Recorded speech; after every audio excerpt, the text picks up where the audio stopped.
और प्रदीप सर कुछ कर नहीं पाएंगे शायद इस मैटर में।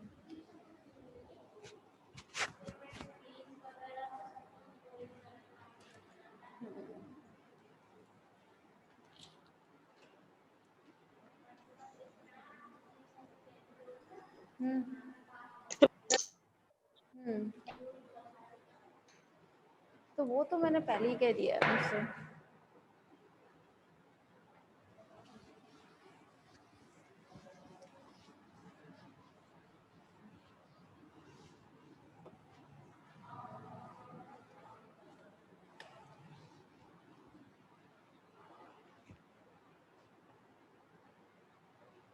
Good afternoon everyone.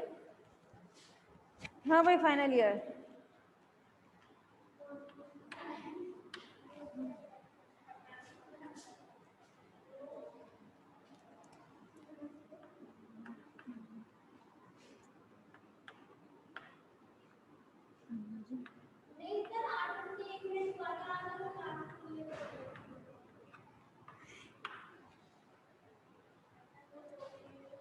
हाँ भाई, final year.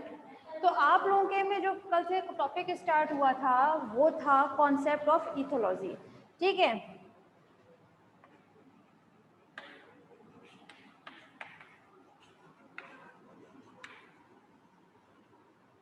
Section B start हो चुका था आप लोगों का, ठीक है, जो था आपका इथोलॉजी। इथोलॉजी के बारे में बताया था, इथोलॉजी क्या होती है, और कुछ उनके कॉन्सेप्ट के बारे में बताया था, जिसमें था ये क्या है, सर आँख में कुछ चला गया मेरे। शिफ्ट।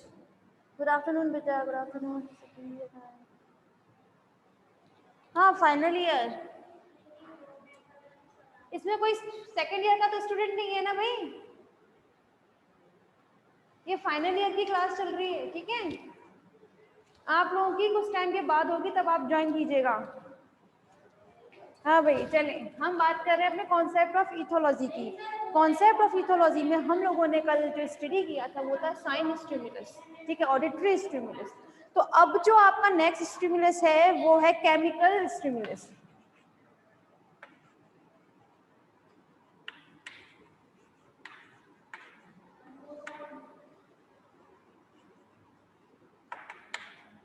ठीक है, केमिकल स्टिमुलस।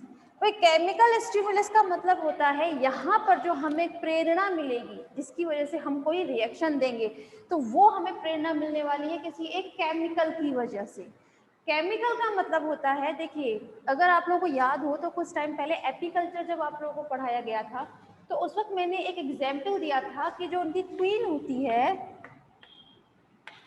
वो एक केमिकल रिलीज करती है, मतलब केमिकल का स्त्रावन करती है, जिसे मैंने जनरली नाम दिया था फेरोमोन।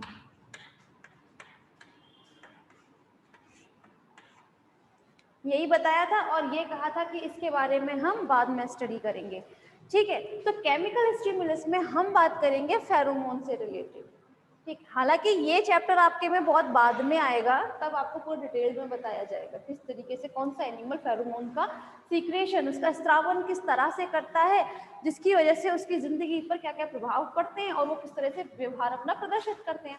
तो फेरोमोन के बारे में हम बाद में डिस्कस करेंगे। यहाँ हम बात करने वाले हैं केमिकल स्टिमुलस के बारे में। केमिकल स्टिमुलस का मतलब है कि यहाँ पर कुछ एनिमल ऐसे होते हैं जो अपने किसी भी कार्य के लिए, जैसे अगर जब उनका प्रजनन काल आता है, ठीक है, जब उनका ब्रीडिंग टाइम होता है, तब प्रजनन काल के दौरान कुछ एनिमल्स अपने शरीर में से कुछ ऐसे केमिकल रिलीज करते हैं जिनकी वजह से जो दूसरा उनका जो साथी होता है, जैसे सपोज कीजिए कोई एक मेल हिरन है, ठीक है, एक नर हिरन, ठीक है, जब हिरन में उनका प्रजनन काल आता है तो जनरली क्या करते हैं, अपनी एक सीमा बना लेते हैं, और सीमा बनाने के लिए क्या करते हैं, वो जनरली अपनी आंख के पास से, यहाँ से वो एक केमिकल रिलीज करते हैं, और रिलीज करने के लिए उनका जैसे जैसे केमिकल लगता है वो किसी भी पेड़ के पास जाएंगे और वहां उस केमिकल को लगा देते हैं, ठीक है, जिससे क्या होता है, जो दूसरा उनका साथी होता है, जो फीमेल होगी, वो क्या करेगी, उस केमिकल को सूंघते सूंघते उसके पास तक आएगी, ठीक है। आप लोगों ने जनरली सुना होगा जो कस्तूरी मृग होता है, ठीक है, उसमें से एक बहुत सुगंधित खुशबू आती है, जिसकी वजह से क्या होता है, उसका जो साथी होता है उसकी तरफ खींचा चला आता है ना। तो हर उसमें प्राणी में इस तरह के कुछ केमिकल स्रावित होते रहते हैं। अगर हम बात करें हम में भी, ठीक है, हर एक इंसान की महक अलग अलग होती है। इसी वजह से कहा जाता है जो कुत्ता होता है सिर्फ सूंघने भर से पहचान लेता है उसका मालिक कौन है और उसका मालिक कौन नहीं है। कैसे? क्योंकि हमारा जो पसीना होता है उन सब की जो फ्रेग्रेंस होती है वो सबकी स्मेल बहुत अलग अलग होती है, ठीक है, इसी वजह से। और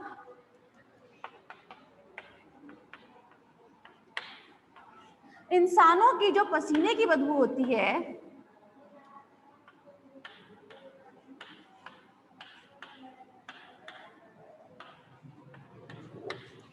उनके पसीने के ही कारण जो आपकी वो होती है बर, जैसे आप वास्प बोलते हैं, ठीक है, वास्प या फिर हनी भी, वो हमें इसीलिए काटती है, मतलब अपना स्टिंग मारती है ना, जो वो उसका जो डंक होता है, डंक मारने को हम क्या बोलते हैं, स्टिंग, ठीक है, तो डंक को स्टिंग बोला जाता है। तो जो स्टिंग प्रोसेस होती है हनी बी में या वास्प में, वो होती है इंसानों की पसीने की बदबू की वजह से।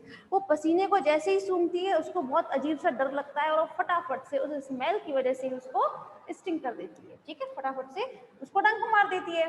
तो इस तरह से हर एक प्राणी में क्या होते हैं, कुछ केमिकल्स होते हैं जिनका वो स्त्रावन करता है। इस तरीके से हर प्राणी को अपना व्यवहार प्रदर्शित करने का मौका मिलता है। जैसे मैंने अभी एग्जाम्पल किसका बताया, हनी भी कैसा व्यवहार प्रदर्शित करती है, जैसे ही उसको क्या मिलेगा, किसी इंसान की पसीने की बदबू मिलेगी, वैसे ही वो अपना व्यवहार एक अलग तरीके से करती है, वो उसको डंक मार के करती है अपना व्यवहार। और सारी एक ही जैसा करेंगी, उनकी जो पूरी जाति है वो एक ही तरीके से व्यवहार प्रदर्शित करती है, ऐसा तो नहीं ना सिर्फ पूरे छत्ते में से सिर्फ वो सिर्फ एक ही मधुमक्खी ऐसी है जो सिर्फ उसको डंक मारे, बाकी सब आराम से बैठी रहे, ऐसा नहीं होता। वो पूरी की पूरी जाति एक ही प्रकार का क्या प्रदर्शित करती है, व्यवहार प्रदर्शित करती हैं। तो यह है तो यहाँ पे केमिकल स्टिमुलस। चलें नेक्स्ट बात कर लेते हैं अब हम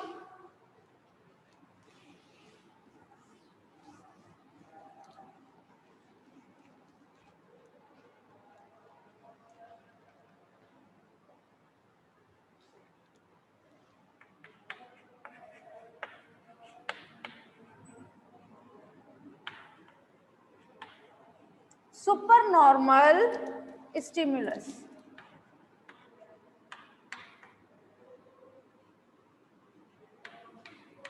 ठीक है, यहाँ हम बात कर रहे हैं सुपर नॉर्मल की, मतलब जैसे हर एक प्राणी में, हर एक जानवर में एक नॉर्मल बिहेवियर होता है। नॉर्मल बिहेवियर से मतलब वो किसी एक नॉर्मल स्टिमुलस के प्रति वो अलग तरीके का व्यवहार प्रदर्शित करता है, ठीक है। लेकिन अगर हम उनके सामने उस, जैसे सपोज करो आप लोगों ने इंक्यूबेशन की प्रोसेस पढ़ी थी जब आपको कुक्कुट पालन पढ़ाया गया था, है ना, कि किस तरीके से मुर्गी जो होती है वो अपने बच्चों के ऊपर, मतलब उनके अंडों के ऊपर बैठती है, तो ऊष्मायन की प्रक्रिया करती है।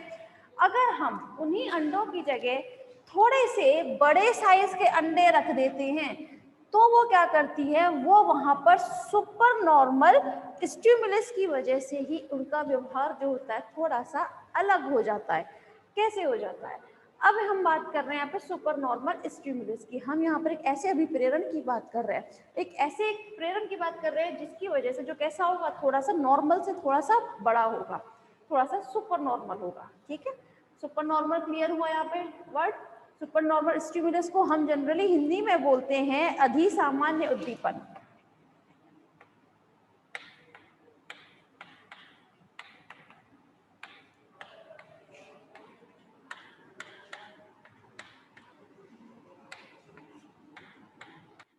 ठीक है, इसके लिए सबसे अच्छा एग्जाम्पल जो दिया जाता है वो होता है आपका हैरिंगल एंड ग्रे लेग गूज पर।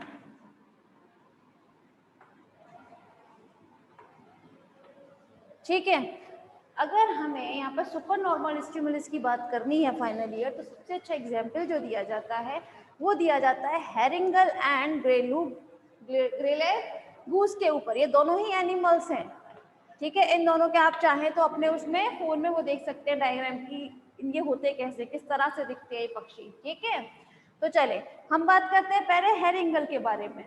कल ही मैंने एक बात बताई थी आप लोगों को हेरिंगल के बारे में कि जब भी हेरिंगल के जो इन्फेंट्स होते हैं, जो उनके बच्चे होते हैं, वो क्या करते हैं जब उन्हें भूख लगती है तो वो अपने पेरेंट्स की पीले रंग की चोंच पर जो एक लाल रंग का धब्बा पाया जाता है उस पर टक टक करते हैं अपनी चोंच से। यही बताया था जब उन्हें भूख लगती है, जिसकी वजह से उनके पेरेंट्स को क्या पता चल जाता है कि अब मेरे बच्चों को भूख लग रही है। तभी जब तक वो टक टक नहीं करेंगे उनके पेरेंट्स उनको खाना तक नहीं देते हैं, है ना। तो बस वही चीज है, ठीक। हेरिंगल का वो तो आप लोगों को पूरा एग्जाम्पल तैयार होगा। अब हम यहाँ बात कर रहे हैं हेरिंगल पर सुपर नॉर्मल स्टिमुलस की। तो पहला एग्जाम्पल हम ऐसा करते हैं, हमने क्या किया, मतलब कुछ साइंटिस्ट ने हेरिंगल ने जब एग ले किए थे, मतलब जब अंडे दिए थे, तो उनके अंडों के साथ में, उन्हीं के अंडों के साथ में कुछ बड़े साइज के अंडे और रख दिए, ठीक है। मतलब जो भी थोड़ी देर पहले मैंने एक नॉर्मल सा एग्जांपल दिया था मुर्गी को लेकर, सेम प्रोसेस उन्होंने किसके साथ की थी, हेरिंगल और ग्रे लेग गूस के साथ की थी। किस तरह से, जब इन लोगों ने अंडे दिए थे तो उन्होंने उनके अंडों के साथ थोड़े से बड़े साइज के अंडे और रख दिए।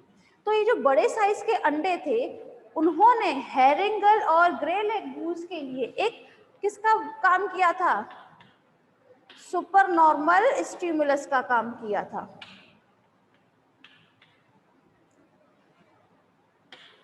ठीक है। अधिसामान्य उद्दीपन का काम किया था इन दोनों अंडों ने, किसके लिए, हेरिंगल और ग्रे लेग गूस के लिए। क्लियर है।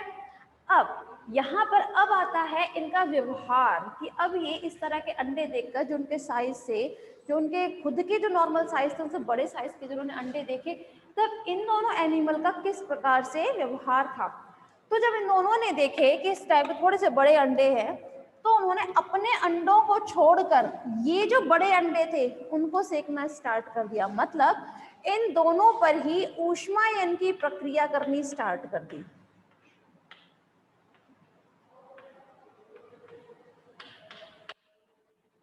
ऊष्मायन समझते हैं ना आप, इंक्यूबेटर, है ना। तो इंक्यूबेशन की जो प्रोसेस होती है वो जनरली उन्हें अपने अंडों पे करनी चाहिए थी, जिससे वो इतने टाइम से देखते आ रहे थे। उनके लिए उद्दीपन का जो काम करते उनका अंडे करते थे। लेकिन यहाँ पर हम बात कर रहे हैं थोड़े से अधिसामान्य, सामान्य से थोड़ा अधिक, सुपर नॉर्मल स्टिमुलस की। तो जब उन्हें उद्दीपन जो है थोड़ा सामान्य से बड़ा मिला था तो इन दोनों ने क्या किया, उन्होंने अपने अंडों को छोड़ के जो बड़े साइज के अंडे थे उनको ऊष्मायन की प्रक्रिया करना स्टार्ट कर दिया। मतलब अब जो भाई ये लोग क्या करते हैं ऊष्मायन के लिए, अपने अंडों पर बैठ जाते हैं, है ना। किसी भाई कुछ भी अब घास फूस पर अंडे रखते हैं और उसके ऊपर खुद बैठ जाते हैं, जिसको एक नॉर्मल टेम्परेचर पर वो इजीली हैचिंग कर सके। इसीलिए तो बस हेरिंगल ने और ग्रे लेग गूस ने क्या किया, इन दोनों ही अंडों पर बैठकर इन पर क्या काम किया था, ऊष्मायन की प्रक्रिया की, ना कि अपने अंडों को। तो यहाँ पर ये बड़े अंडे जो थे उन्होंने इन दोनों के लिए किसका काम किया था, अधिसामान्य उद्दीपन का काम किया था। क्लियर हुआ यहाँ पर अधिसामान्य उद्दीपन। ये एग्जाम्पल क्लियर है ना फाइनल ईयर। चले एक और एग्जाम्पल देख लेते हैं वैसे हम।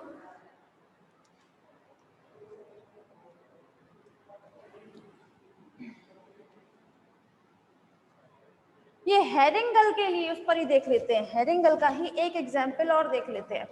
कुछ साइंटिस्ट ने क्या किया था, ये जो हेरिंगल था, ठीक है, अभी थोड़ी देर पहले बताया ना कि इनकी जो चोंच होती है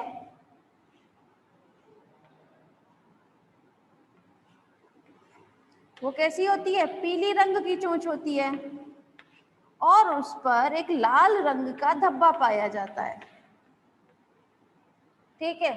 तो जनरली होता क्या था, इनके बच्चे इस लाल रंग की चोंच, जो धब्बा है, लाल रंग का धब्बा होता है, उसको टक टक टक टक करते थे, ठीक है। तो अब साइंटिस्ट ने क्या किया, अब उन्होंने उनके बच्चों के लिए, उनके इन्फेंट्स के लिए, जो उनके इन्फेंट्स थे, बच्चे जो थे, उनके सामने एक अधिसामान्य उद्दीपन प्रस्तुत किया। अधिसामान्य उद्दीपन से मतलब ये तो सामान्य है, ये तो एक नॉर्मल स्टिमुलस का काम करेगा उनके बच्चों के लिए, लेकिन यहाँ पर साइंटिस्ट ने क्या करना था, उन्हें अधिसामान्य का उद्दीपन देना था, मतलब जो उनके लिए सामान्य था उससे थोड़ा सा अधिक देना था। तो उन्होंने जनरली किया क्या, जो इसकी चोंच होती है, चोंच जो होती है उसको थोड़ा सा बड़ा कर दिया, लाइक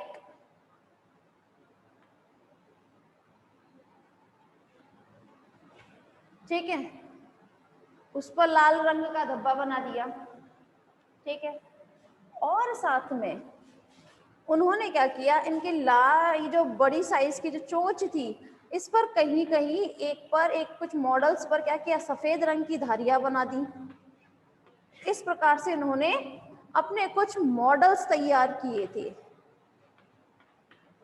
ठीक है, जो उनके बच्चों के लिए क्या थे, स्टिमुलस तो था लेकिन कैसा था, अधिसामान्य था, थोड़े से सामान्य से थोड़ा बड़ा था, क्योंकि जो उनकी नॉर्मल चोंच होती है, ठीक है, उस साइज से थोड़ा सा डिफर था, ना सिर्फ साइज में डिफर था बल्कि उन्होंने उसकी चोंच पर क्या किया, उसकी चोंच पर कुछ सफेद रंग की धारियां भी बना दी थी, है ना। तो ये तो मॉडल का काम किया था किसने, साइंटिस्ट ने। लेकिन अब आगे जब इन्हीं मॉडल्स को उनके बच्चों के पास लेके जाया गया, तब उन बच्चों का जो बिहेवियर था थोड़ा देखने लायक था।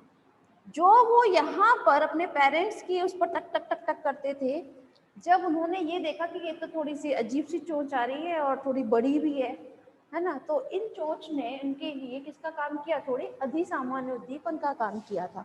और अधिसामान्य उद्दीपन की वजह से इस पर क्या करते हैं, वो इस पर टक टक टक टक स्टार्ट कर देते हैं, क्योंकि उन्हें लगता है कि अब जो मिलेगा हमें शायद ज्यादा खाना मिलेगा। तो यहाँ पर उन्होंने क्या किया था, अधिसामान्य उद्दीपन का काम किया था इन चोंच ने, ठीक है, उन बच्चों के लिए। तो बच्चों ने भी उस पर व्यवहार प्रदर्शित किया था, ठीक है। तो यहाँ पर जो साइंटिस्ट ने ये जो दो प्रकार की चोंच होती है, तो सबसे ज्यादा बच्चों ने जो टप टप टप टप किया था वो लंबी ही चोंच पर किया था, भले ही उस पर सफेद रंग की धारियां बनी हो। तो इस प्रकार का जो उद्दीपन होता है, जो उनके सामान्य से थोड़ा सा अधिक होता है, उसे हम किस नाम से जानते हैं, सुपर नॉर्मल स्टिमुलस या फिर अधिसामान्य उद्दीपन। क्लियर है final year, super normal stimulus clear हो गया आप सभी को। मैम चैट खोल दीजिए। ठीक है, हाँ भाई, अगर क्लियर हो जाए तो बताइएगा, कोई परेशानी है इनसे रिलेटेड तो बताइए आप, ठीक है, कोई परेशानी है तो बताया करें। आगे बढ़ जाते हैं हम।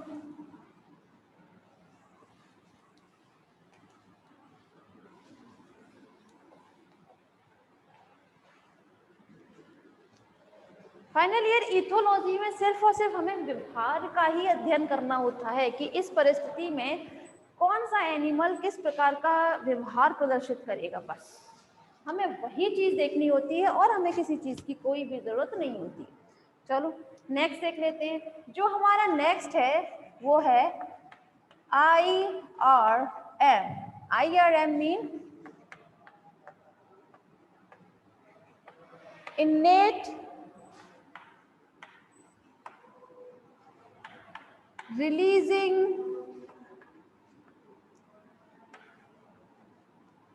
mechanism।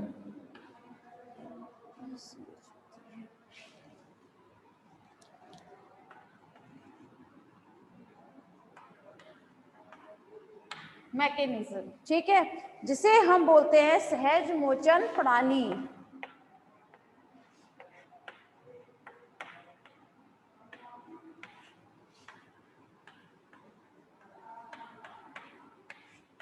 इसको थोड़ा सा ध्यान से सुनिएगा, ये IRM, ठीक है। अब जो आपका नेक्स्ट टॉपिक स्टार्ट होता है वो है कॉन्सेप्ट ऑफ IRM।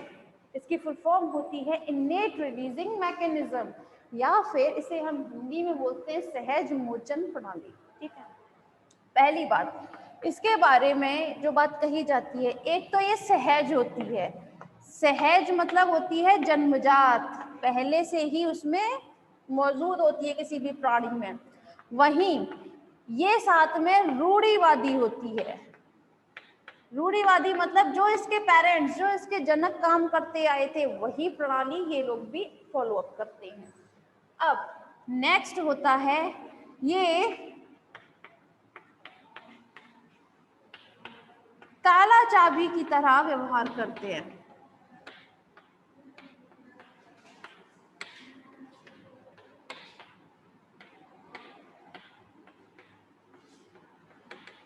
अब बात आती है ये ताला चाबी किसके बीच में?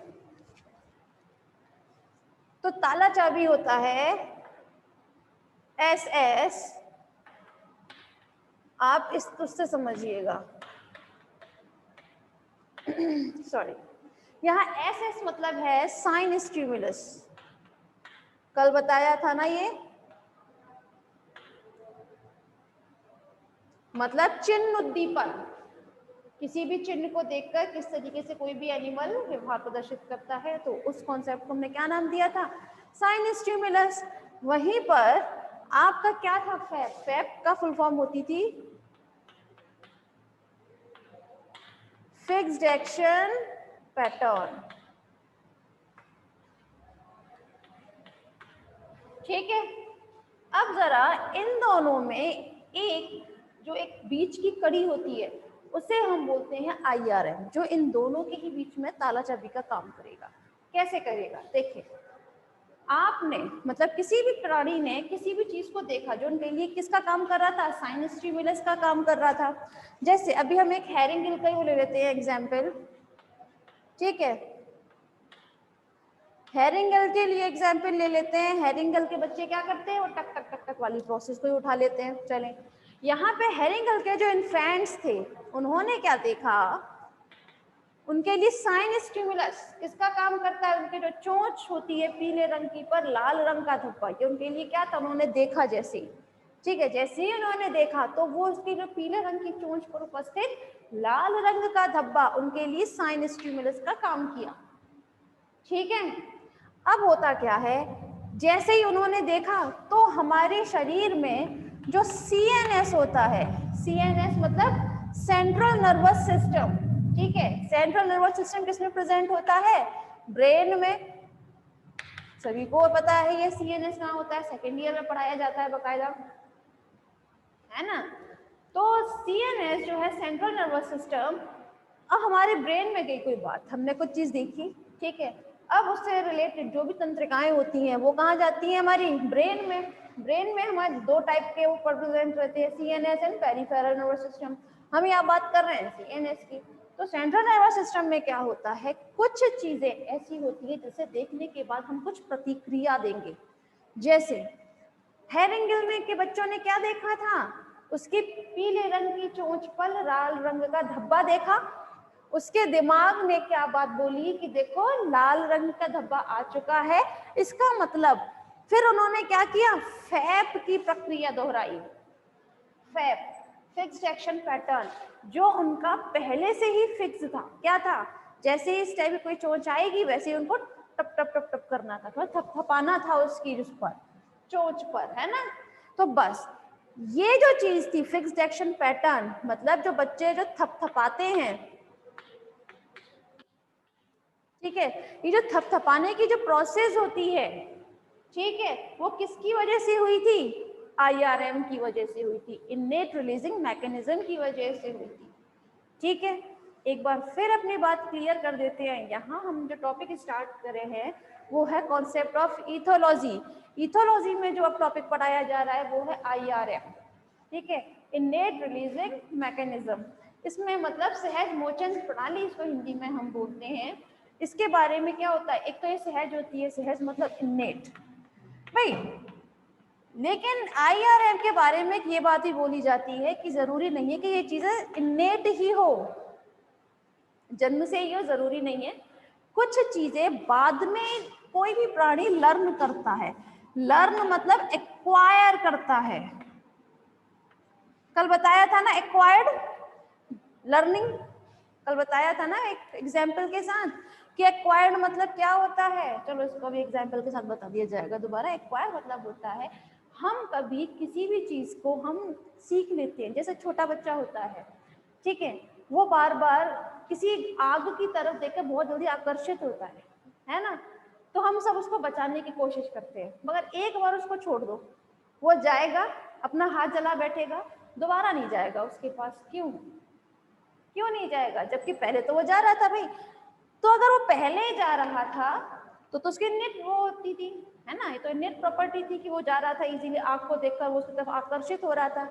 लेकिन उसने क्या किया, वो चीज लर्न कर ली, उसने अपने व्यवहार में थोड़ा सा परिवर्तन किया और उसने वो चीज लर्न कर ली, एक्वायर कर ली उस वातावरण के लिए कि मुझे इस आग के पास नहीं जाना है, जाऊंगा तो मुझे चोट लग सकती है, तकलीफ हो सकती है। ठीक है, वही चीज क्या होता है फिर इसमें जाती है।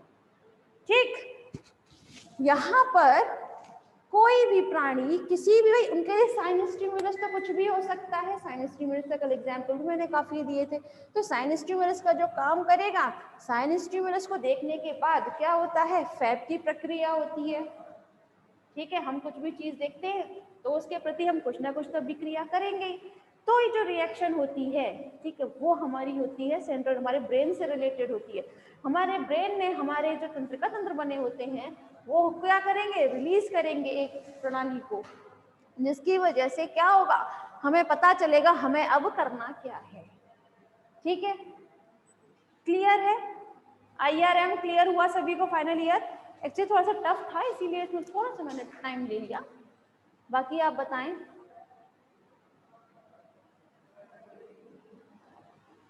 क्या भाई, फाइनल ईयर बस आप लोग इतने ही स्टूडेंट्स आते हैं? 4 5 नहीं मैम, 4 ही हैं।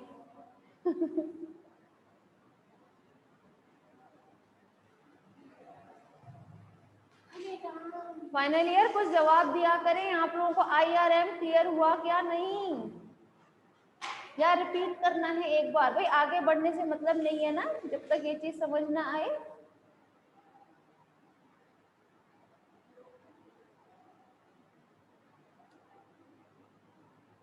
ठीक है, तो फिर काम करते हैं, इसको हम ओके मान लेते हैं कि समझ में आई गया होगा। ठीक है, किसी को कुछ पूछना है तो पूछिए। क्या क्या है ये? क्लियर है मैम? चलो अच्छी बात है, क्लियर है। तो नेक्स्ट कॉन्सेप्ट की तरफ बढ़ते हैं। जो हमारा नेक्स्ट कॉन्सेप्ट है वो है एक्शन स्पेसिफिक एनर्जी।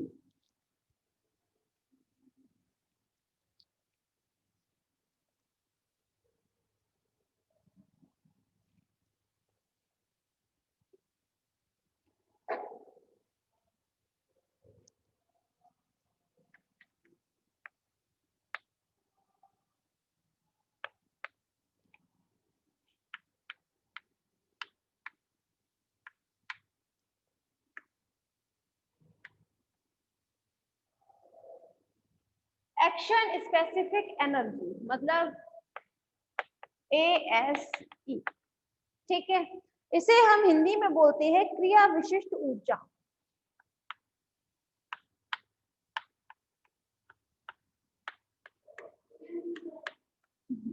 1 सेकेंड।